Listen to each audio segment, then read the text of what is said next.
AITA for publicly calling out my girlfriend for disguising insults as jokes? My name is Jacob. I'm 31, and for almost 4 years, I was with Jenna. If someone had met her for just a few minutes, they would have surely thought she was an incredible person. She had this knack for making everyone like her. She was always making jokes, spoke loudly, hugged people she had just met, and could turn any boring gathering into a party. When we started dating, that was exactly what drew me to her the most. I was always different, quieter, more of an observer. I never liked drawing too much attention, and when I get nervous, I have a problem I've carried since I was a teenager. I struggle to pronounce certain words. It's not a serious stutter, but sometimes my mind just freezes, and I need a few seconds to continue speaking normally. Jenna knew this from the beginning. At first, she seemed to understand it perfectly. I remember once on our second date, I stumbled while ordering coffee at a cafe.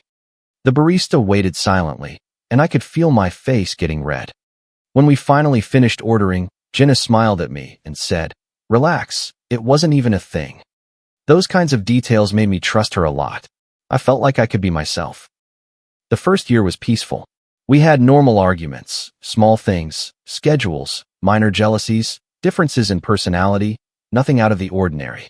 The problem really started when I met her family. The first dinner at her parents' house in the suburbs was weird from the first minute. Not because they were unfriendly. On the contrary, they welcomed me with hugs. They poured me wine and seemed happy to meet me. What was strange was the way they spoke to each other. They were constantly throwing cruel comments disguised as jokes at one another. But they weren't normal jokes. They always targeted something personal, something that clearly stung. Jenna's mother appeared with a new hairstyle and asked what they thought. Her father barely looked up from his phone and replied, "It adds about 10 years. But I guess there's not much you can do at this point." Everyone laughed, even her. Though for a second I noticed how she pressed her lips together before smiling. Later, her younger brother mentioned he had failed 2 classes in college, and Jenna said, "Well, at least you're consistent." Another round of laughter. I was confused. My family never treated each other like that. We could tease each other, sure, but never by touching on real insecurities. There, it seemed like a sport.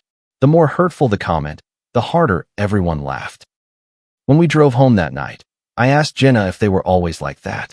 She let out a small laugh. It's our sense of humor. If you can survive our family, you can survive anything. I should have paid attention to the discomfort I felt at that moment. But I was in love and thought they just had a different dynamic. Over time, I kept going to family gatherings, birthdays, Sunday cookouts, holiday dinners. Little by little, I began to understand how it all worked. The jokes were a kind of competition.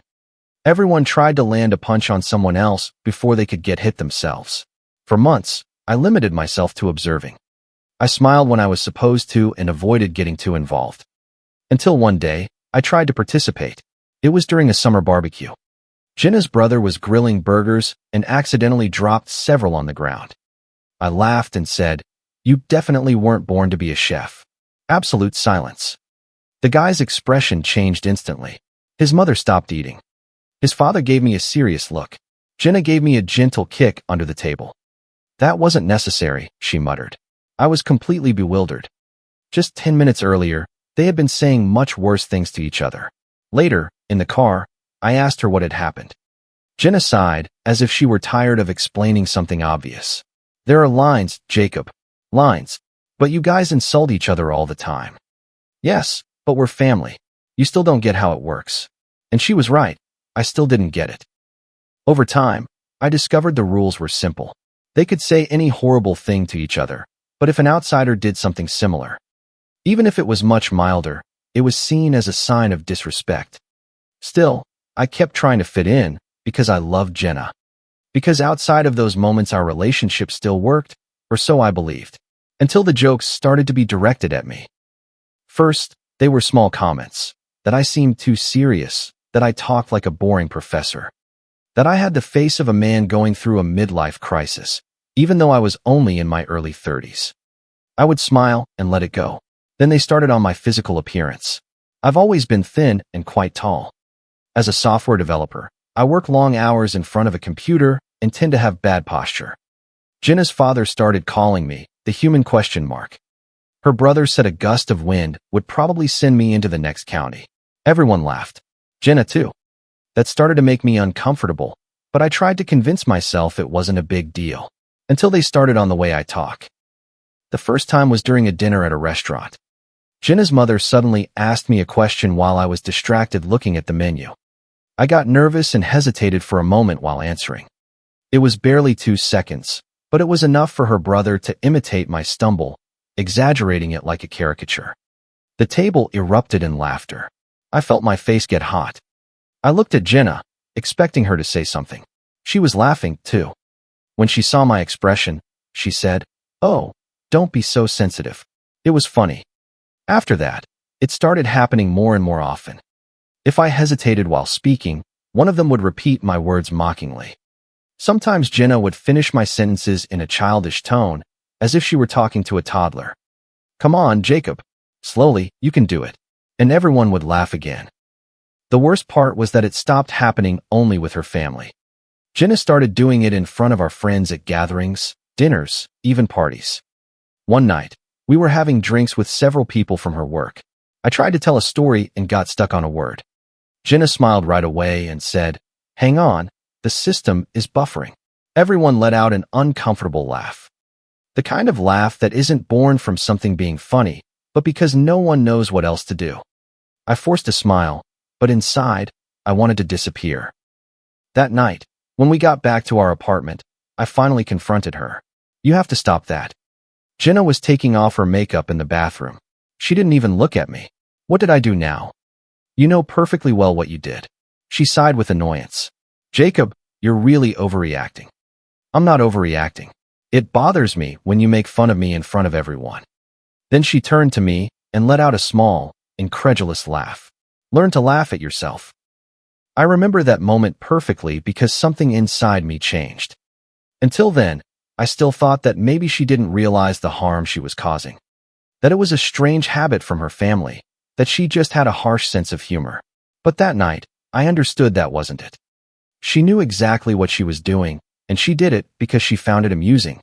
Because it made her seem witty in front of others. Because turning someone into an easy target got her attention. We didn't argue anymore. I went to bed in silence, while Jenna kept looking at her phone as if the conversation was over. And in a way, it was, because lying there staring at the ceiling, I understood something I had been avoiding for too long. Every gathering with her family made me feel smaller, more insecure, more humiliated. And for the first time, I started to wonder how much longer I was going to put up with it. The next family gathering was 2 weeks later. It was Jenna's father's birthday, and they had organized a big dinner at their house. Since that morning, I had that uncomfortable feeling in my chest that appears when you know something is going to go wrong, even if you can't explain it yet. Jenna, on the other hand, was in an excellent mood. She sang while getting ready, tried on outfits in front of the mirror, and couldn't stop checking her phone. I knew her well enough to notice certain things. Whenever she was preparing a roast for a gathering, she got that exact expression, a strange mix of enthusiasm and anxiety. During the drive over, we barely spoke. I was watching the city lights through the window while thinking about everything I had tolerated for almost 4 years. The jokes about my physique, the imitations when I stumbled over my words, the uncomfortable laughter of other people, and above all, that phrase, "Learn to laugh at yourself." When we arrived, the house was already full. Loud music, glasses everywhere, and several people talking at the same time. Jenna's father greeted me with a hard slap on the back. "The overthinker has arrived." Immediate laughter. Not even 30 seconds had passed. I took a deep breath and managed a faint smile. I was used to it, or so I thought. We all sat around the large dining room table. Her parents were there, her brother Kyle, an aunt named Brenda, 2 cousins, and some close family friends. The first few minutes were exactly the same as always. Venomous comments disguised as humor flew across the table constantly. Jenna's mother told Kyle he looked like a professional couch surfer. Kyle replied that at least he still had his own hair. The father called one of the cousins a lightweight for pouring himself another beer. Everyone laughed. I remained quiet, focused on my food, trying not to participate too much. Then, Jenna set her glass on the table and smiled in that way I knew all too well. I have to tell you guys something, she said. Several people looked up. She pointed at me with a mocking smile. Jacob got mad because he says we're too cruel to him. The table erupted in laughter. I immediately felt my ears burn. Jenna's father leaned forward, laughing. Seriously? He turned out to be that delicate? Kyle added. Maybe we need to speak to him with closed captions and calming music. More laughter. I looked at Jenna. She was enjoying it. I could see it perfectly. She had that satisfied smile of someone who feels they control the whole room. That's not it, I said, trying to stay calm. I just think some things crossed the line. I had barely finished the sentence when I stumbled slightly on the word line. It was minimal, almost imperceptible, but it was enough. Kyle repeated my hesitation, exaggerating it ridiculously. The table exploded again, and Jenna laughed too. Not an uncomfortable laugh, not a nervous smile, but a real, hearty laugh. Something inside me switched off in that instant. I no longer felt shame, or sadness, or even immediate anger. It was something much colder, as if after so many years, I could finally see everything with clarity. I looked around the table. They were all enjoying this. They all needed someone to be beneath them to feel funny. And that night, it was my turn to be the target again. Then something strange happened. For the first time, I stopped trying to get them to like me. The pressure vanished in a flash. I put my fork and knife down on the plate and leaned back slowly in my chair. You know what's really funny? I asked calmly. Little by little, the laughter died down. Jenna was still smiling, though less confidently now. That everyone here acts like you're so honest because you insult each other. But it's not honesty, it's just a bad habit. The atmosphere changed immediately. Jenna's mother frowned. Excuse me. I'm serious, I continued. None of you know how to talk normally. Everything has to be a put down, because if not, you feel like the conversation isn't worth having. Kyle let out a dry laugh. Oh, the philosopher has awakened. I looked directly at him. And you? When was the last time you finished something you started? His smile faded a bit. Silence. I kept talking before he could answer. The online coding boot camp, the personal training certification, that real estate license you were going for. You always start something new, and you always bail. But of course, it's easier to mock someone else than to admit you're terrified of actually failing at something for real. No one said anything. Jenna was staring at me, completely serious now. Her father slowly set his glass down on the table. You're crossing a line, kid. I turned to him. Me? You've spent 20 years putting down your own family to feel important because it's the only way you've found to get their attention. His wife's eyes widened in surprise. Brenda muttered something uncomfortable, but I couldn't stop anymore. It was as if I had been bottling things up for too long. I looked at Jenna. And you're exactly the same. She shot up from her chair. That's enough, Jacob. No, now we're going to talk for real. My voice was still calm. That's what unsettled her the most. Because I wasn't yelling, I wasn't out of control. I was simply saying everything I had kept silent about for years. You make fun of people because you constantly need to be the center of attention. And when someone asks you to stop, you call them sensitive so you don't have to admit you're just being cruel. Jenna seemed unable to respond. I noticed something new in her expression. Fear. Not physical fear, but the fear of losing control of the situation. Her father stood up. That's enough. I also stood up slowly. You're right. It's been enough for a long time. I took my jacket from the back of the chair. I could have left right there. I really could have ended it all by just walking away. But then Jenna said something small, almost insignificant. I always knew you were too weak to fit in here. And that sentence finally broke something inside me. I looked at her for several seconds. Then I gave a slight smile. Weak? Jenna, you've spent your whole life terrified that someone will stop laughing with you. That's why you humiliate people first, because you're scared of becoming the target. The room fell completely silent. I saw Jenna's face slowly change. The confidence vanished, and for the first time since I'd known her. She looked like a normal person, not the funny, dominant woman who controlled every gathering. Just someone who was hurt and trying desperately to hide it. But it was too late for pity, because for years I had tried to explain how I felt, and for years she had chosen to laugh. Jenna took a step toward me. Get out. I nodded slowly. That's what I was planning to do. And don't worry, I won't be back this time. I walked out of the house, trying to stay calm, But as soon as I closed the door behind me, I felt my hands trembling. The cold night air hit my face, and for a moment, I just stood there on the sidewalk, breathing slowly. I could hear voices inside the house, muffled shouts. Someone was arguing. Jenna, probably. I knew it wasn't really over. After almost 4 years together, it was impossible for it to end that simply. I took out my phone to call a rideshare, but before I unlocked the screen, I heard the door open violently behind me. Jacob, it was Jenna. She was walking quickly toward me. Her face was still red and her eyes were shiny with rage. What the hell is wrong with you? She asked as soon as she was in front of me. I looked at her, tired.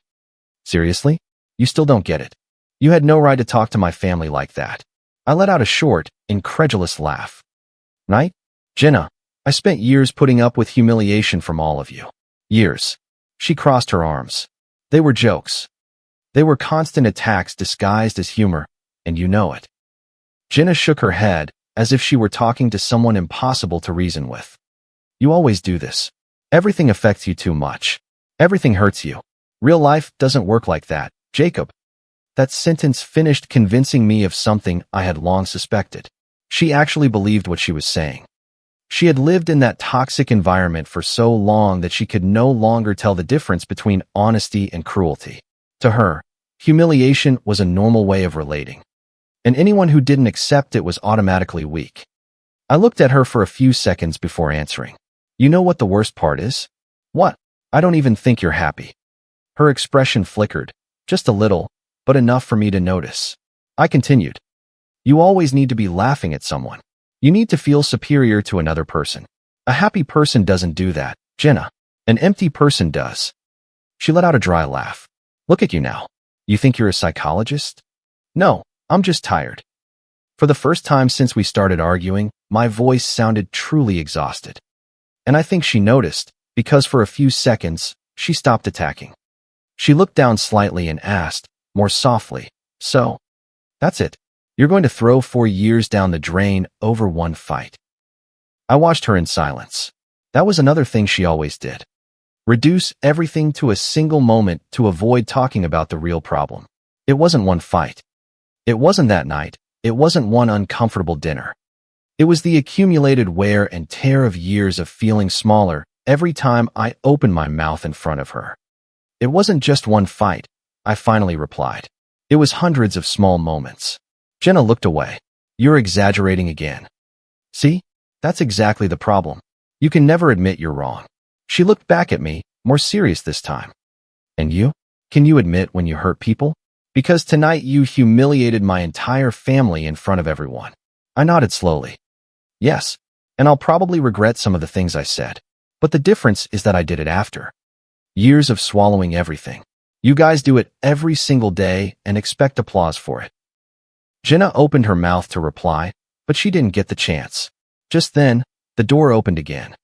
Kyle came out of the house with a tense expression. Jenna, come inside. Dad's losing it. She turned immediately. What happened? He's going at it with Mom again. There was a strange silence. Kyle barely looked at me, clearly annoyed, but also uncomfortable, as if part of him knew I wasn't completely wrong.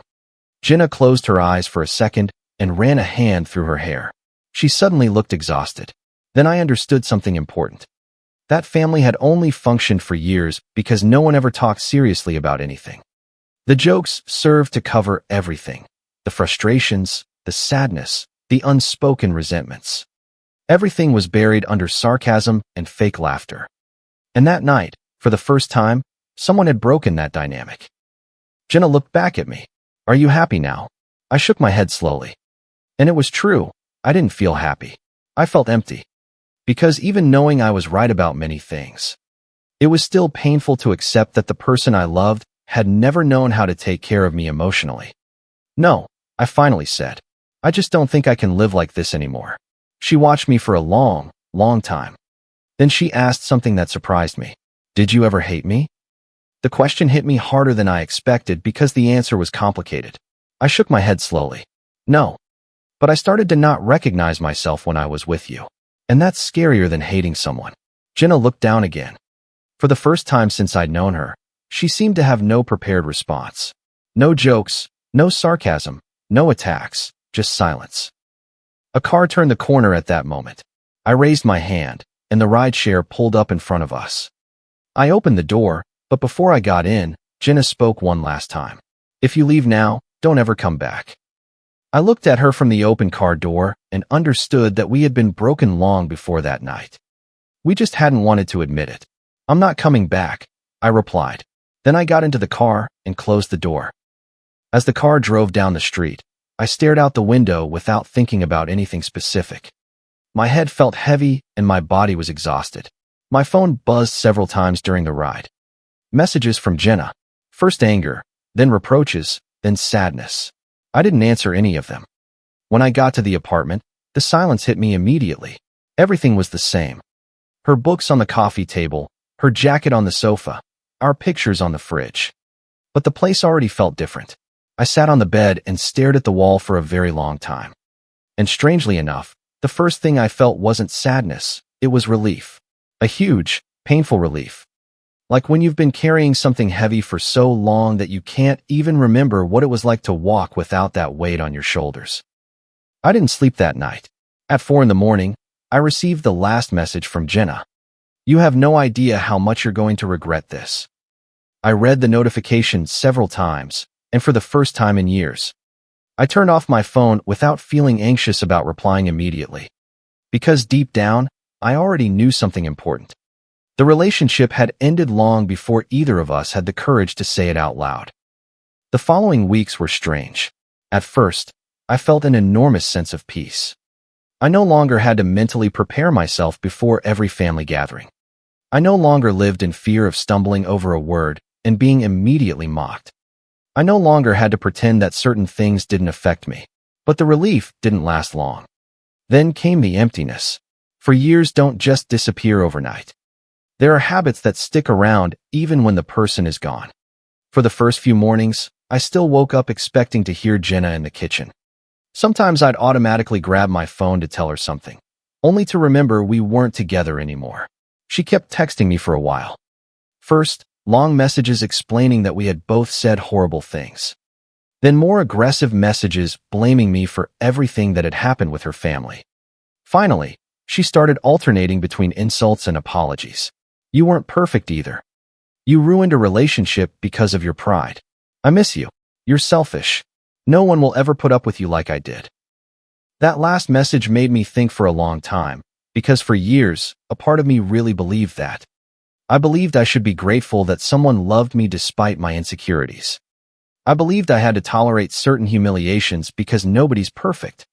I believed the problem was that I was too sensitive.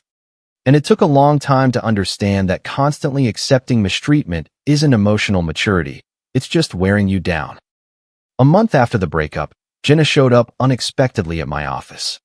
When I saw her walk into the reception area, I felt a knot in my stomach. She looked different, more tired. She had lost weight and had deep dark circles under her eyes that weren't there before. The receptionist buzzed me to let me know someone was there to see me. I hesitated for several seconds before going down. When I got to the lobby, Jenna was sitting there, staring at the floor. She looked up as soon as she saw me. "We need to talk." Her voice was much lower than usual, without irony, without that arrogant confidence she always had. We went to a coffee shop near my building. For the first few minutes, neither of us said anything. Finally, Jenna spoke first. "My family is a mess." I didn't respond. She fidgeted nervously with a sugar packet as she continued. "My dad is barely home anymore. Kyle moved in with a friend. My mom and I hardly speak. Everything's been a disaster since that night." I listened in silence. I didn't feel satisfaction, or joy, or any desire for revenge. Just exhaustion. Jenna looked up at me. "Is that what you wanted?" I shook my head slowly. "No, I just wanted you to stop treating me like garbage." She immediately looked away. There was a long silence. Then she said something I never thought I'd hear from her. "I don't think I ever truly understood how much it hurt you." The sentence hit me harder than any of her insults. Because for years, that was exactly what I had tried to explain to her. I sighed and rested my hands on the table. "I tried to tell you, many times." Jenna nodded slowly. Her eyes were wet, but she was trying very hard not to cry in front of me. "I know that now." Silence again. The coffee shop was full of people talking around us. But our conversation felt isolated from everything. Then Jenna said something unexpected. You know what the worst part is? My house was always like that. Since I was little. If you cried about something, they'd make fun of you even more. If something hurt you, you learned to hide it fast, or you'd become the target. I listened intently, and for the first time, I understood that she had also grown up surviving in that environment. It didn't justify what she did to me, but it explained a lot. You learned that putting others down was the only way to protect yourself? I said finally. Jenna managed a faint, sad smile. I guess so. For a moment, I saw the real person beneath all that aggressive attitude. Not the sarcastic woman who dominated every gathering. Just someone who had been living on the defensive for years. But understanding her no longer changed anything. Because there are wounds that don't disappear just because you find out where they came from. Jenna took a deep breath and finally asked, Is there any chance we can fix this? The question hung between us for several seconds, and honestly, a small part of me wanted to say yes. Because I still loved her, because we shared important years. Because it's not easy to completely let go of someone who was a part of your life for so long. But then I remembered all the dinners feeling humiliated. All the times she made me feel ridiculous in front of others. All the occasions I tried to express my pain and received mockery in return.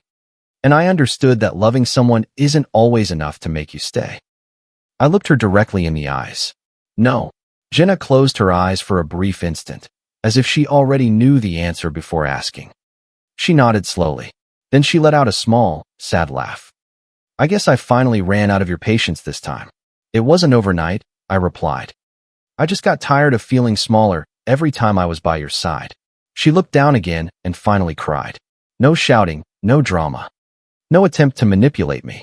She just cried silently while staring at her coffee cup.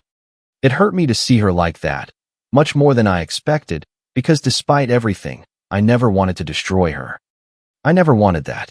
I just wanted her to understand that there were limits. We sat there for a few more minutes until Jenna wiped her tears and took a deep breath. Then she stood up. I hope one day you can remember me without hating me. I stood up too. I never hated you. She looked at me for a few seconds, as if trying to see if I was telling the truth. Then she nodded slowly, and before she left, she said something I never thought I would hear from her. I'm sorry, Jacob. I really am. I watched her walk out of the coffee shop and disappear into the crowd on the street. And that was the last time we ever spoke. Months later, I heard through mutual friends that Jenna had started therapy. I also heard that her family stopped getting together as often as they used to. They each began to live separately, away from that constant dynamic of attacks disguised as humor. I moved on too. I started seeing a therapist again, worked a lot on my self-esteem, and slowly regained my confidence when speaking. I still hesitate sometimes when I'm nervous, but I don't feel ashamed of it anymore. I learned something important from that whole story. Humor stops being humor when one person is always getting hurt. And people who make a habit of cruelty often end up destroying the very thing they were most afraid of losing, real relationships. For a long time, I thought that enduring things silently made me strong. Now I know that setting boundaries is a form of strength too. If you liked it, don't forget to leave a comment and support the channel by subscribing. See you in the upcoming stories.